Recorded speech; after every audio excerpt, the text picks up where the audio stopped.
Nous allons maintenant accueillir Vincent Tremblay, qui est chargé d'études en sociologie, et Fidèle Mambaza, qui est poète et philosophe.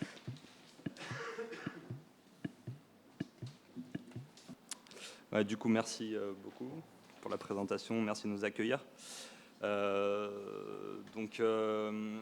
Voilà, aujourd'hui, on voudrait vous parler d'un séminaire de réflexion que Lorsper Samdara a animé fin 2017 et auquel Fidèle Mambaza a participé.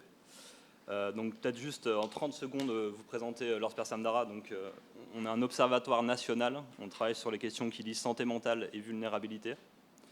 On a une équipe pluridisciplinaire, donc psychiatre, psychologue, sociologue, politiste. Et on est basé à Lyon, au Vinatier, à l'hôpital du Vinatier. À Lyon, à l'hôpital du Vinatier. On a organisé en deux pôles. Donc on a un pôle plutôt recherche, donc avec des sous-thématiques de recherche, toujours sous cette grande thématique santé mentale, vulnérabilité. Et on a un pôle ressources où là, on essaye d'apporter des outils, de venir en soutien aux professionnels dans leur pratique. Donc voilà, ça peut être, on fait des séminaires de réflexion thématiques, des temps d'échange, des journées d'études, aussi des petits outils comme des films d'animation, ce genre de choses. Et on a une revue, on édite une revue qui s'appelle Rhizome. Le dernier numéro, c'est Aux frontières de l'humanitaire. Et du coup, pour nous, cette revue, elle fait un petit peu le lien entre notre partie ressources et notre partie recherche. Voilà. Pour en revenir donc au séminaire qui nous intéresse aujourd'hui, donc c'est un séminaire, donc comme je le disais, que j'ai animé avec deux collègues à moi de Lorsper Samdara, donc Natacha Carbonel et Gwen Le Goff, qui sont dans l'atelier à côté, et auquel donc Fidèle a participé. Donc c'était un atelier qu'on a intitulé Parole, expérience et migration, qui a réuni des personnes passées par l'expérience de l'asile en France. Donc la proposition générale de ce séminaire, c'était de voir quelles avaient été les difficultés pour les personnes à leur arrivée en France, mais aussi et surtout de voir quelles avaient été leurs ressources, les soutiens qu'elles avaient trouvés sur le territoire en arrivant. Alors qu'elles étaient effectivement pour la plupart dans des situations de grande précarité, mais aussi voilà, ne parlaient pas la langue parfois. Voilà. Donc on a constitué un groupe de 8 personnes. On a voulu que ce groupe soit quand même restreint pour justement favoriser les échanges.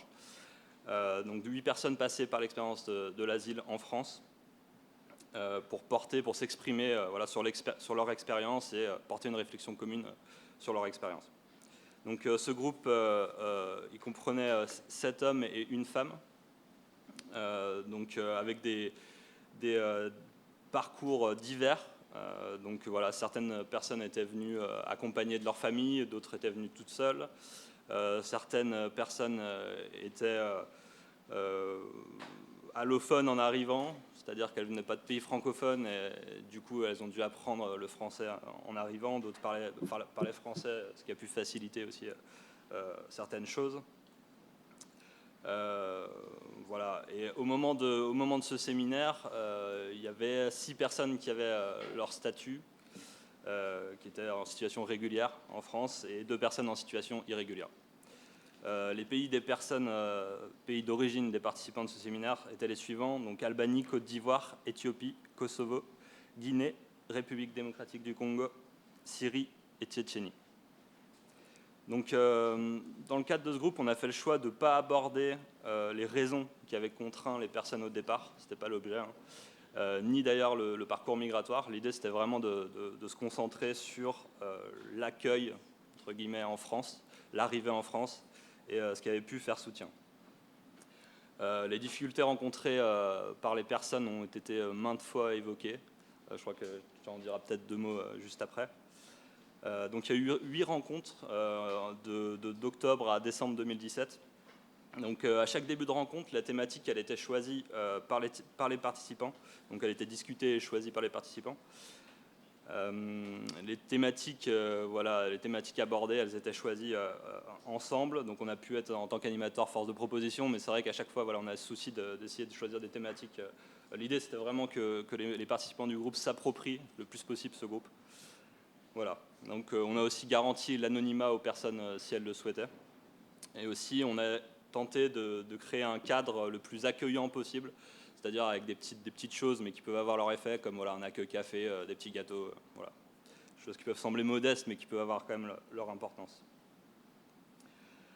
Voilà, par rapport aux thématiques qu'on a abordées, on a abordé l'accès aux droits, aux soins, à l'hébergement, à la formation et à l'emploi, l'interprétariat, le parcours administratif et le rapport aux institutions.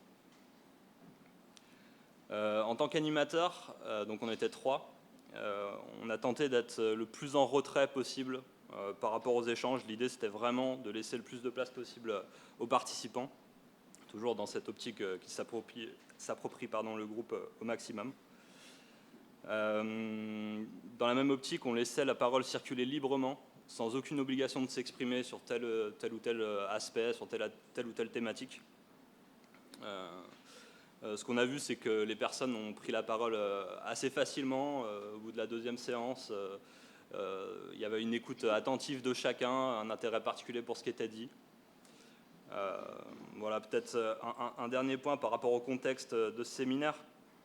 Nous, à l'Orsper Samdara, il nous a semblé très important et fondamental de pouvoir rémunérer les personnes participantes du séminaire. C'est vrai que sur nos autres actions, par exemple, quand les professionnels viennent à nos actions, ils sont dans une institution, dans une association où ils sont payés sur le temps où ils sont présents à nos actions. Et du coup, l'idée, c'était de se dire, on ne voit pas pourquoi les participants au séminaire viendraient gratuitement, voilà, dans une perspective d'égalité des savoirs des personnes. Donc voilà, pour nous, c'était traduire concrètement une équivalence des savoirs entre le savoir universitaire, le savoir des professionnels de terrain, et donc le savoir expérientiel des personnes passées par l'expérience de l'asile.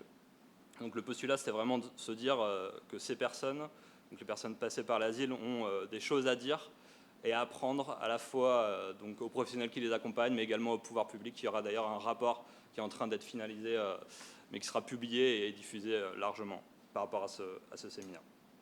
Donc voilà, c'est sur la conviction de la valeur heuristique du savoir expérientiel des personnes passées par l'expérience de la demande d'asile en France que s'est appuyée l'initiative de constituer ce séminaire, et donc sur la volonté de valoriser cette parole. Voilà pour le contexte. J'espère que je n'ai pas été trop long. Je passe la parole à Fidèle.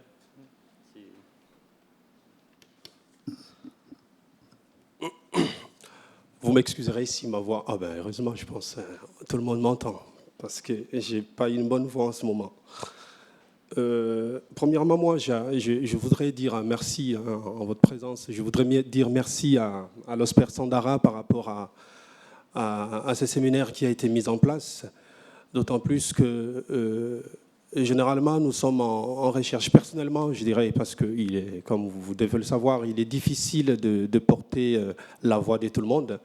On était au nombre de 8 et je dirais, je n'oserais même pas dire ici que je porte la voix de tous les participants du séminaire. Mais le fait d'être là voudrait dire qu'il y a eu présence de 8 personnes et que j'en suis une. Voilà. Donc là, je parle en même temps, entre guillemets, au nom du groupe des 8, mais surtout en tant que sujet, en tant que moi. Donc je disais que je dis merci à l'Orsper Samdara. Et puis tout à l'heure, quand j'ai entendu Christiane, je réfléchissais sur comment je pourrais me présenter et d'où je viens, par exemple. Et j'ai entendu dans sa lecture, dans son exposé, le nom de Frantz Fanon. Je dis, ah oui, ça tombe bien. Et, oui. Et il a au moins présenté autrement, ça peut présenter le contexte, la situation politique de mon pays. Donc Frantz Fanon présente la République démocratique du Congo, d'où je viens, dans l'Afrique, disant que l'Afrique a la forme d'un revolver, si vous représentez la carte, et mon pays en serait la gâchette. Ça, c'est l'expression de Frantz Fanon. Merci de l'avoir cité. Donc, pour dire que, oui, effectivement, le contexte, on ne va pas parler du contexte d'émergence de départ, mais puisqu'il est ici question d'exil, créativité et résistance, dans ces séminaires, nous avons essayé de vivre, nous, non pas d'être comme des demandeurs, comme l'expression est connue, on parle de demandeurs d'asile. On est toujours dans la demande, la main tendue, dans l'avoir. Et on nous dépossède de notre être. On ne dit pas les personnes, on dit des demandeurs. Nous sommes toujours à la demande, à la recherche de quelque chose. Alors que notre présence en soi représente une sorte de subjectivité, hein, et une vie en soi qui doit être vécue, qui doit être respectée, qui doit être regardée. Donc on a besoin de regards humains et respectueux. Donc personnellement, moi j'avais évalué plutôt positivement ces séminaires parce qu'il a eu, un effet de réconfort, hein, un effet d'équilibre, un effet d'appel à la reconnaissance de ce que l'on est, de ce que l'on est, non pas de ce dont on a besoin. Parce que le regard premier qui a été posé dans ces séminaires, pendant les 8 séances, excusez-moi, c'était un regard de l'effacement de soi. Quand moi je me mettais à parler, j'étais face à des personnes qui étaient effacées et qui se laissaient dans la naïveté à l'écoute de moi, à l'écoute de ce que je disais, à l'écoute de ma personne, à l'écoute de ma vie, à l'écoute de mon regard critique sur comment j'ai vécu, comment j'ai vis, comment j'éprouve la situation ou le parcours migratoire ici en France. Parce que généralement, quand on arrive, la première des questions, administrativement parlant, est d'aller prouver le pourquoi et comment des choses. Pourquoi nous sommes partis de chez nous, qu'est-ce que nous sommes venus chercher ici. Alors, et dans ces cadres des séminaires, il n'est pas question de prouver qui nous sommes et pourquoi nous sommes là, mais d'éprouver. Nous sommes en train d'éprouver une situation que chacun de nous a vécue et une situation qui nous attend, face à laquelle nous sommes appelés à faire face. Et ce séminaire a mis en place vraiment, on pourrait dire en d'autres termes, un espace, mais je ne préfère pas trop l'expression espace de dialogue parce que justement, l'espace nous permet à jouer de rôle. Alors que là, dans ces séminaires, on n'avait pas à jouer de rôle, on était là. On était là comme on s'est découvert dans une situation où il y avait des sujets partageant les vécus. Et chacun disait ce qu'il avait à dire par rapport au thème que nous avions choisi ensemble. Alors, nous avons lu plutôt l'exil comme chemin de la problématique identitaire. En d'autres termes, on parle des pertes identitaires que nous pouvons savoir. Et que finalement, dans le parcours migratoire, la procédure de demande d'asile, avant d'être une expérience d'accueil, est d'abord marquée par une économie des personnes à gérer. Ça, c'est une situation que tout le monde qui passe par la situation d'exil vit. C'est-à-dire que nous sommes gérés. Nous sommes gérés comme on gère du bien matériel en économie, mais nous sommes des personnes gérées. Donc, il y a des choix, les biens qui ont des valeurs et de biens qui n'ont pas de valeurs. Pour la toute première fois, quand je suis arrivé en France en 2012, j'ai été invité à proposer un article, excusez-moi, dans une revue Écart d'identité, qui est une revue de l'association ADAT. L'association ADAT, c'est une association d'accueil de migrants. J'avais intitulé cet article « Choix de l'ailleurs et impératif contingent ». Pour dire quoi? Parce que face à la question, parce que généralement quand on rencontre des gens pour la première fois, on vous pose la question d'où vous venez et pourquoi vous êtes là. Et ça je ne dirais pas que ça m'indigne, mais ça me dérange, ça me titille un peu, je dis. Mais pour plaisanter, mais en même temps, comme on dit, l'humour, c'est souvent la politesse du désespoir. Et moi, j'ai dit, je suis humain. Donc, je suis humain. Et vous venez d'où? Je viens de la nature humaine. Donc, voilà. Et en même temps, je disais que l'exil est une expérience qui est d'abord vécue dans cette réalité de la gérance des personnes comme de biens, et une gérance des personnes comme de biens dont on dispose et qu'on peut en juger la valeur, je l'ai dit tout à l'heure. Et si les migrants est appelé, nous, migrants, personnes en situation d'exil, nous sommes appelés très souvent à répondre à la question de l'intégration. Donc ça faisait partie de sujets par rapport à l'accès au droit du travail, par rapport à l'accès au droit au logement. Et il était question d'avoir d'abord la reconnaissance ou le droit, les titres de séjour, les documents qui vous permettaient d'accéder à un logement décent selon vos choix. Malheureusement, ce n'est pas le cas. Même ceux qui ont eu, par exemple dans le groupe, il y a une personne du groupe qui avait déjà ses papiers, qui a été régularisée, mais qui avait encore la difficulté de trouver un logement décent selon son choix. Il aurait préféré avoir une maison ou un appartement selon son goût. Mais vu sa situation socialement parlant, on est encore en situation de précarité et on s'est dit bien que là, non, les papiers ne signifient encore rien. Donc on n'est toujours pas dans cette reconnaissance d'un sujet en tant que tel. Donc ce qui ne veut pas dire qu'il faut renoncer en même temps, hein, qu'il faut renoncer à ces combats permanents parce que nous sommes toujours dans ces combats, dans une sorte de lutte permanente. Tous les jours, il faut sortir ces énergies. Tous les jours, il faut se battre et tous les jours, il faut se défendre. Tous les jours, il faut se dire, écoutez, hein, je m'impose, je suis là. Comme tout à l'heure, j'ai dit à Christiane, nous vous chassons d'ici. Donc, c'est nous qui vous remplaçons. Voilà. Donc, et en même temps, je dirais que c'est une situation triste. Hein. Le monde est en train de prendre des allures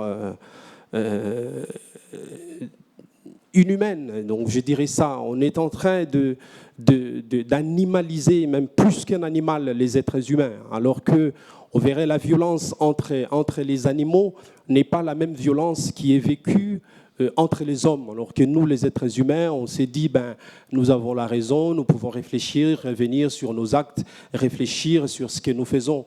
Et en même temps, nous posons des actes de violence à l'égard des êtres qui nous sont semblables, en même temps, même si nous ne le sommes pas, mais des êtres qui sont humains autant que nous, parce que nous appartenons tous à la même nature, à la nature humaine.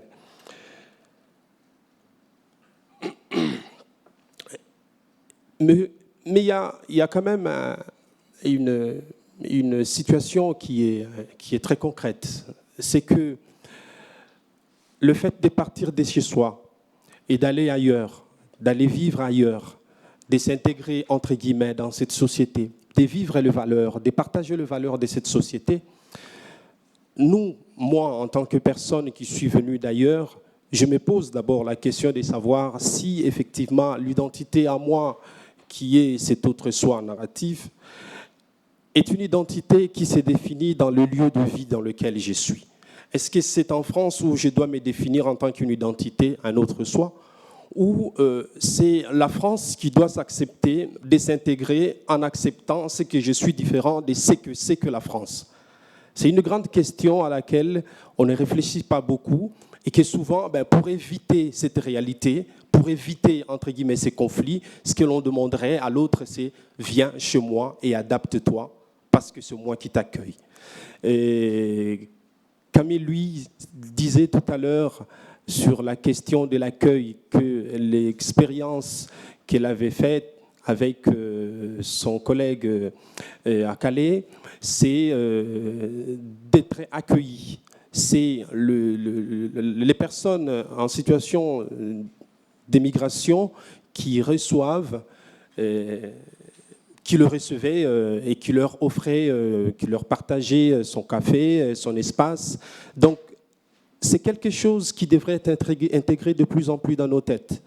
Je ne vous le demande pas, puisque ces valeurs-là, vous les avez. Nous avons tous comme des valeurs inscrites en chacune de nous. Mais c'est quand même un appel à un effort que nous devrions faire pour que nous sachions dès aujourd'hui, déjà nous le savons depuis, que l'espace que nous partageons ne nous appartient pas.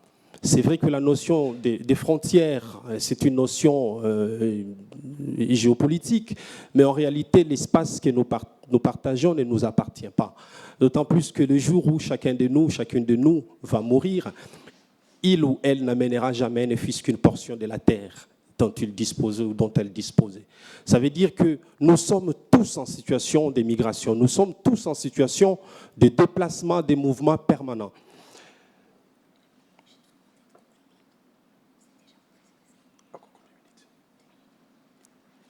Il me restait 2 minutes. J'ai déjà parlé. Il a fait 10 et puis... Ah, c'était 10 minutes, 10 minutes. D'accord. D'accord. Excusez-moi.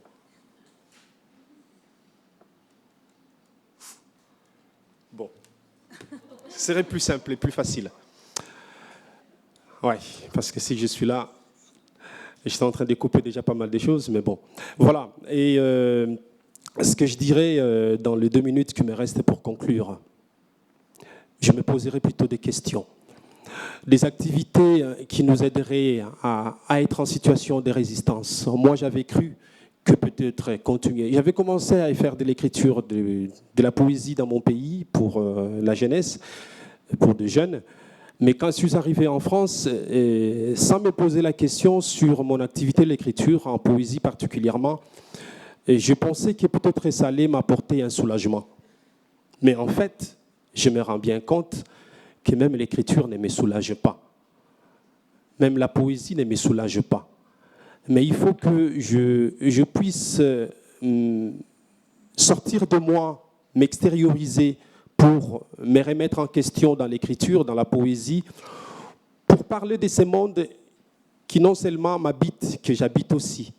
Et que cette interactivité, intersubjectivité entre les mondes comme sujet, c'est-à-dire chacun, chacune de vous, et le monde comme moi aussi sujet, comment nous pouvons parler. Et dans mon écriture, ce que j'essaye de vivre, c'est de porter cette voix pour qu'un jour, je puisse accepter que la douleur fait partie de la vie dans sa douceur.